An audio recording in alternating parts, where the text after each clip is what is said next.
Alright, what's going on everyone? Today we're going to be upgrading the Saddle Up starter deck, and if you want to do that, you want to go to your starter decks here. You can't upgrade these, but you can click here, click this button down here to clone them. This is going to create a copy in your decks right here. You can edit this as much as you like. When you get here, you either want to click on this tab here, or if you're in this windowed mode, you want to click up here. You want to change this over to standard because who could have guessed it would default to alchemy? But today we're going to be upgrading this and we're going to be doing it on a budget. I'm not going to spend rares. There will be no rare wild cards spent on this deck. This is a budget upgrade and we're going to power this up as much as we can with just commons and uncommons. So what is this deck? It's pretty simple. It's a mount deck. We have lots of things that like to be saddled and things that like to be tapped to saddle things. There's also lots of crap in the deck. Like this, I guess technically you can use it to mount something then it untaps. I guess this is it's a 2-mana 3/3, but it's not very good. The point is there's lots of crap, so let's fix that with just commons and uncommons. But first, let's add some rares to the deck. I know that doesn't make sense, but there are rares in the other decks that you get for free for unlocking those decks, and we can use them for free in this deck. So it's free power. We'll start by taking out Griff triplets for Bristlebud Farmer. So this card basically doesn't do anything for, I guess it gives us a bunch of creatures that can crew, I guess, but it's so expensive. 6 mana. By the time this comes out to crew stuff, it's kind of late. I'm kind of so on it. But this, on the other hand, is a 4 mana 5/5, so it's coming out around here, and it's pretty big and pretty powerful. It's got trample. It makes 2 food. When it attacks, you can sacrifice that food to mill cards, and then put a permanent from among them into our hand. It's very powerful, and definitely better than this. I understand why this is in the deck, because you can play one, and it can mount, it saddles the mount. I don't know why this is so hard for me. You saddle the mounts, so you can saddle 3 mounts, but you couldn't even saddle this. It takes 4. You need 2 of them. It's just weird. So we'll take this out. We'll put this Bristlebud Farmer in. Next, we're going to take out Bounding Felidar because it's our worst saddle mount thing by far. And we're just going to add a very simple little bristly bill here, which is in one of the other decks. Do I remember which one? No. So this is a 6 mana 4/7. When it attacks saddled, you put a +1/+1 counter on each other creature you control. It's so expensive, it's so clunky, and it's just too slow. This, on the other hand, it's a 2 mana 2/2. Whenever a land enters, we get to put a +1/+1 counter on target creature, and then we can double the number of counters on all creatures for 5, which is actually very relevant because there's a lot of counters in this deck. It's not a +1/+1 counters deck. We're not going to add any counter doublers, but we have a lot of stuff that adds counters. A lot of it isn't in the deck yet. We'll be adding stuff, but like Ornery Tumblewag adds counters. This adds counters, and we'll be adding more stuff that adds counters in the future. So we'll just add that, and again, it's free. It's in one of the other decks. You don't have to spend a wild card on it. Next, I think this card is just bad. It's just bad. We're going to replace it with Miriam. So this, I really wish I could just drag it over here and it'd go over there, but don't mind me. Okay, so here's the thing, right? This is a 2 mana 3/3, has Defender, and if we have a big creature, it can attack. That's cool. This is just a 2 mana 3/2, and it can attack just fine. But also, all of our mounts and vehicles, I guess we don't have those, but all of our mounts have hexproof, so our opponents can't target stuff like this.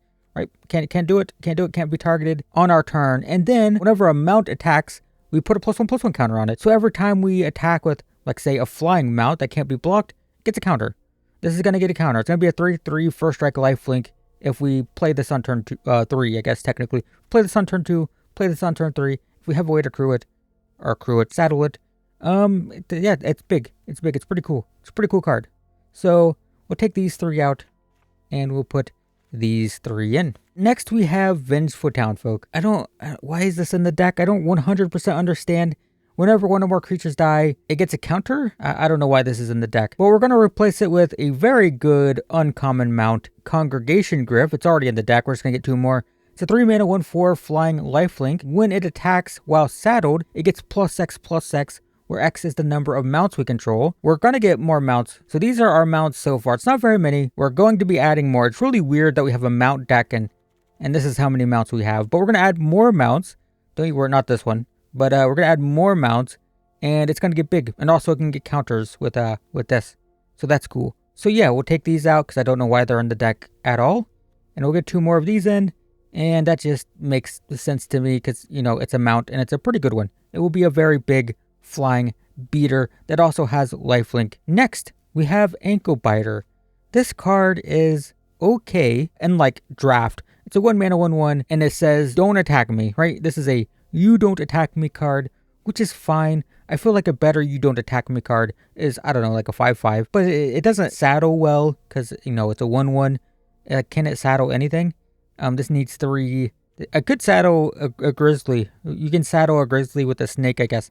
But we're going to replace it with a stubborn burrow fiend. So this card is okay in the late game. We're not built to take advantage of this fully, but it's still pretty good. So it's a 2 mana 2/2. It has saddle 2, which isn't too hard. When it becomes saddled, and only when it becomes saddled, you don't even need to attack with it, by the way. You can saddle it for this effect without attacking. You mill 2 cards, then it's going to get +X until end of turn, where X is the number of creature cards in your graveyard. If you really wanted to take advantage of this, I would want some self-milling, right? This is played in Golgari decks and draft and like self-milling decks. But in our case, we're just going to play 2, so a lot of times we're not going to have it until the late game, and it can just become this massive beater. Like if we have 4 or 5 creatures that are just in the graveyard naturally over the course of the game, even without the milling, you know, it can be a 6/6 or a 7/7, and bear in mind we have this, that when it attacks while saddled, it's going to give everything trample, but I don't want 4 of them because I don't think we can really utilize it well in the early game, but I do think it's better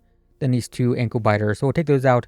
Put 2 of these in, and that's increasing our mount count, which is good. Next, we're going to optimize the deck with the mana curve. We're going to take 2 of these out, and we're going to add 2 more of this card we already have. I just don't think this card's very good. I get the idea. You saddle with it, and then it untaps, so it can still block, I guess, but I don't think it's that good. This, on the other hand, is a 2 mana 2/2. It has reach, which can be relevant sometimes. It adds mana, and it can tap for 2 mana when you cast a mount, which is actually pretty good. It's not like the craziest thing ever, but I just think it's better than this thing because I don't know why this thing's in the deck. So let's just take these 2 out and we're going to add 2 more of these, go up to 4 of those. And another card I don't really like in this deck is Acrobatic Leap. Once again, I get it. It pumps a creature, it gives it flying, I guess, and it untaps it. So you can saddle something, then untap it and give it flying and then attack with it. So like, I get the idea. I feel like we have better ways to untap stuff. I don't think it's that great. So I'm going to replace it with a Frontier Seeker. This is played in a lot of mount decks.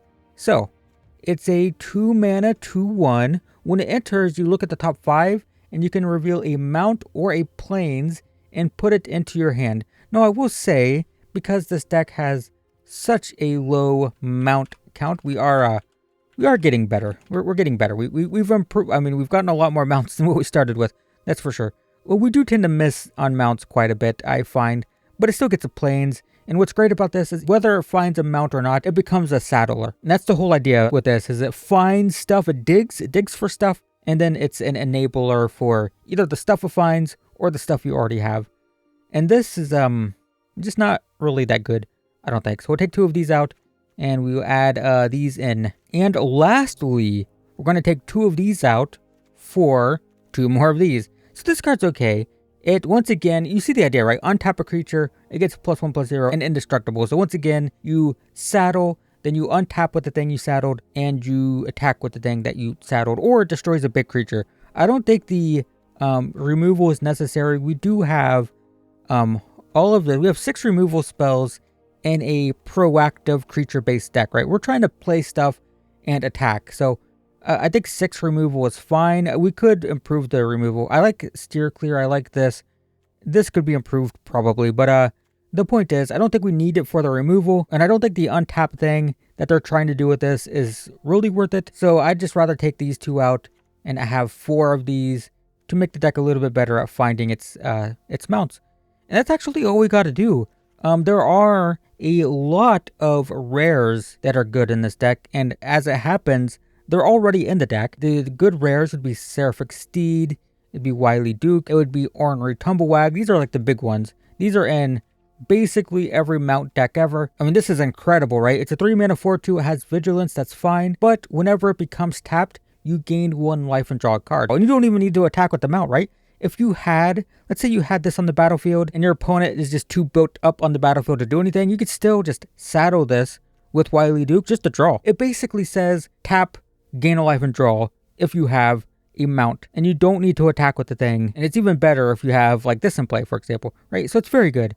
Ornery Tumblewag is just an absolute steamroller. This thing just snowballs, right? It goes crazy. The longer it's in play, the scarier it is. Absolutely crazy. This makes 3/3s. The 3/3s can saddle the steed if you start running out of other stuff.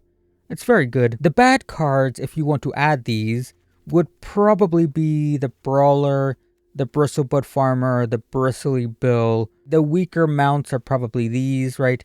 All of this stuff could definitely be going into these. I would say the mounts, right? These mounts could go into these mounts. They're just more powerful, and you could definitely be replaced. Like, this stuff is just raw power, right? The only reason I added Bristly Bill and Bristlebud Farmer is because they're free and they're just raw power, but this is more synergistic with the deck. So I'd say these 4 could go into copies of these, and these 3 cards could go into copies of Wily Duke, and that would be better, in my opinion. So anyway, that's the deck. It's definitely just much more focused. There was so much in the deck that just didn't make much sense to me, but, you know, we're up to, what is this, 13 mounts total. Still pretty low, I would say, but much better. Could also probably take out a plains for a forest. We do have a lot of forest now. Lots of double green stuff too, but I wouldn't want to change the ratio too much because we do want exactly green and white on turn 2 a lot. Yeah, anyway, that's it. I think the deck's more powerful, and there's still lots of room for further upgrades if you want to spend rares, or if you just happen to have opened, you know, stuff like this in packs. So yeah, that's it. Thanks for watching, everyone. Hope that was useful, and I will see you in the next one.